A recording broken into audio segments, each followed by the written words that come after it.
Proses produksi RPHU PT Palosari Unggul Jaya ini dimulai pada pukul 6 pagi. Truk pengangkut ayam-ayam hidup ini didatangkan langsung dari peternakan. Sebelum masuk proses produksi, ayam-ayam ini diistirahatkan terlebih dahulu selama 15 menit.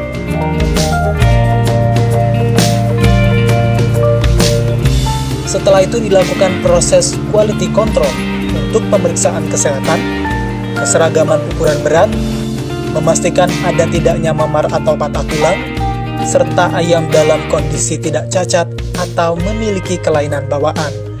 Unsur-unsur tersebut sangat penting demi pemenuhan asas ASU. Ayam-ayam yang telah lolos QC kemudian digantung pada shackle conveyor untuk dilakukan penghitungan dan siap untuk diproses lebih lanjut. Sementara ayam yang tidak lolos QC tidak akan dilakukan proses selanjutnya. Ayam-ayam yang lolos QC selanjutnya akan melewati proses stunning atau pemingsanan. Proses ini menggunakan air sebagai media untuk mengaliri arus listrik rendah ke tubuh ayam selama 5 detik. Tujuannya adalah untuk mengurangi tingkat stres pada ayam sebelum dilakukan proses penyembelihan. Karena hanya untuk memingsankan si ayam, apabila ada ayam yang mati karena proses stunning ini, maka ayam tersebut harus dipisah dan tidak boleh diproses. Selanjutnya dibuang sebagai bangkai. Kemudian ayam-ayam dibawa pada proses penyembelihan. Untuk mendapatkan produk ayam potong yang halal, tentunya juru potong yang dipilih adalah seorang pria muslim. Proses penyembelihannya pun dilakukan sesuai kaidah Islam, seperti menghadap kiblat, membaca niat, dan memulai menyembelih ayam dengan membaca basmalah.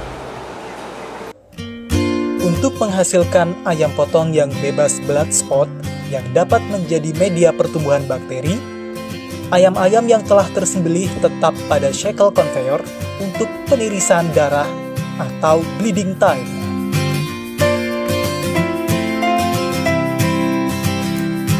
Tahap berikutnya ayam akan direndam pada air panas.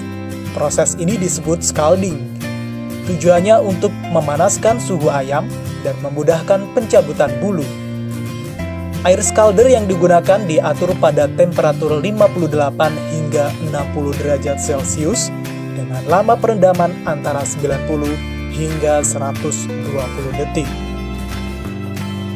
Setelah melalui proses scalding, ayam-ayam tersebut masuk ke dalam mesin pencabutan bulu atau diftering.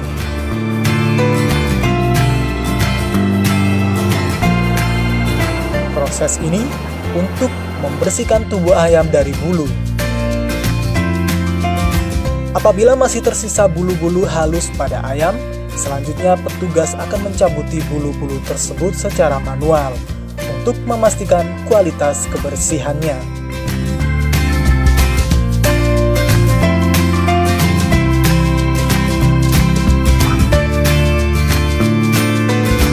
Secara manual, menggunakan pisau, petugas melakukan pemotongan kepala dan leher ayam. Lalu kepala dan leher tersebut dibersihkan dengan air dingin. Kemudian produk kepala hewan ini dikemas sesuai dengan permintaan pelanggan.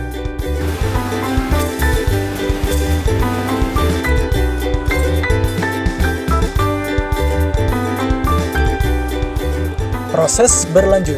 Kali ini mengeluarkan isi jeroan ayam, atau biasa disebut dengan istilah eviscerating. Bagian usus, ujung ampela dan tembolok ayam ini dikemas tersendiri untuk dijadikan sebagai produk sampingan.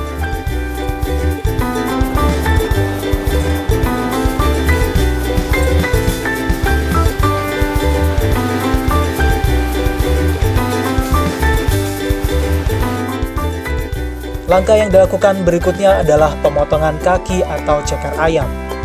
Proses ini dilakukan oleh mesin, di mana ayam yang masih tergantung pada shackle conveyor akan melewati piringan pisau yang digerakkan oleh motor, sehingga semua ayam yang tergantung kakinya akan terpotong secara otomatis. Sementara badan ayam jatuh ke dalam drum screw chiller dan dilakukan pencucian.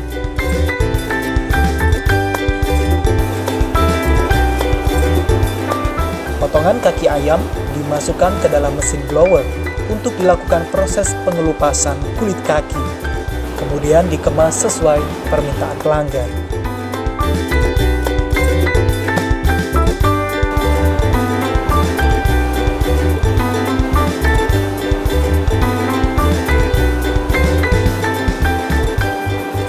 Tubuh ayam yang telah bersih dari jeroan dan terpotong kepala serta kakinya disebut sebagai karkas. Karkas ini harus bersih, tersanitasi, dan higienis. Untuk itu, harus dilakukan pencucian. Pencucian menggunakan water chiller bersuhu 0 hingga 5 derajat Celcius. Dilakukan di dalam drum screw chiller.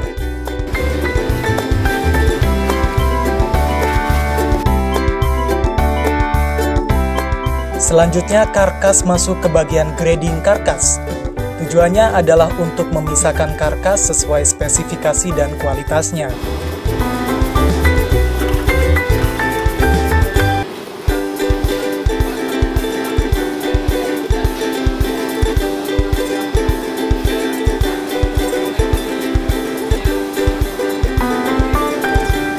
Dan yang tidak kalah penting adalah pemberian label. Sebagai identitas produk yang berisi jenis karkas, ukuran karkas, jumlah unit, berat produk, dan tanggal produksi. Untuk memperpanjang masa simpan karkas, maka dilakukan penurunan suhu karkas, masuk ke dalam proses lanjut. Proses lanjut ini bertujuan untuk mendapatkan bentuk produk sesuai spesifikasi yang diinginkan pelanggan. Proses yang dimaksud tersebut antara lain proses skinless, parting, marinasi, dan boneless. Pada proses skinless, karkas dikelupas kulit punggung dan kulit dadanya sampai tuntas.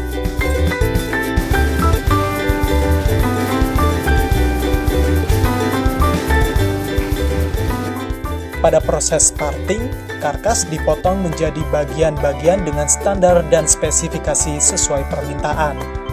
Proses ini dilakukan dengan menggunakan mesin parting.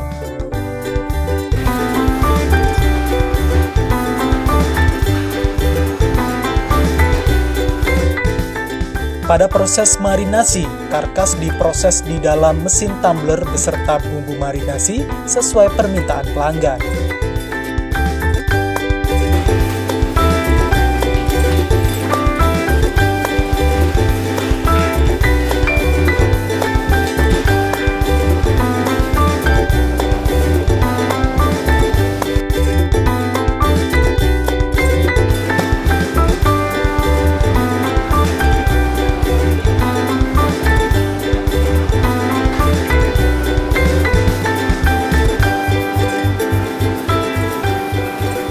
Pada proses boneless, karkas yang telah diparting kemudian diambil daging bagian dada dan pahanya. Hasil produksi proses skinless, parting, marinasi, dan boneless ini masing-masing dikemas ke dalam plastik sesuai spesifikasinya.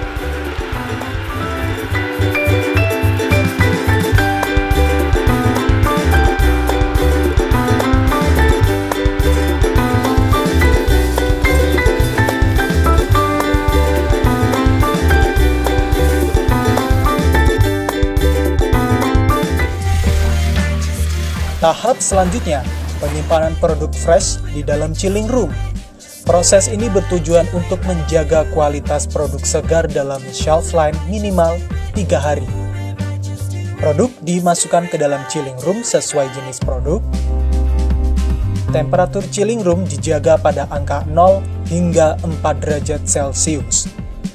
Di dalam ruangan ini juga dilakukan pemetaan untuk membedakan antara produk sisa, produk order, dan produk yang akan dibekukan. Untuk produk ayam olahan yang akan dibekukan, masuk ke proses pembekuan atau blast freezer. Dari pembekuan produk ayam masuk ke tahap packing sekunder dan labeling. Produk dimasukkan ke dalam karton atau karung bersih. Kemudian, Pada packing skuder tersebut diberi label, meliputi kuantitas, spesifikasi produk, serta tanggal produksi dan kadaluarsa. Untuk menjaga kualitas produk beku dalam shelf life minimal 3 bulan, produk beku yang sudah di packing skuder tersebut dimasukkan ke dalam cold storage. Suhu pada cold storage antara minus 18 hingga minus 20 derajat Celcius.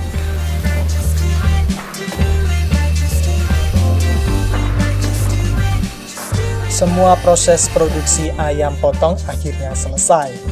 Itu artinya produk ayam potong siap untuk dipasarkan. Proses muat produk atau loading ini menggunakan kontainer atau mobil box berpendingin untuk diedarkan ke berbagai wilayah di Jawa Timur dan Jawa Tengah.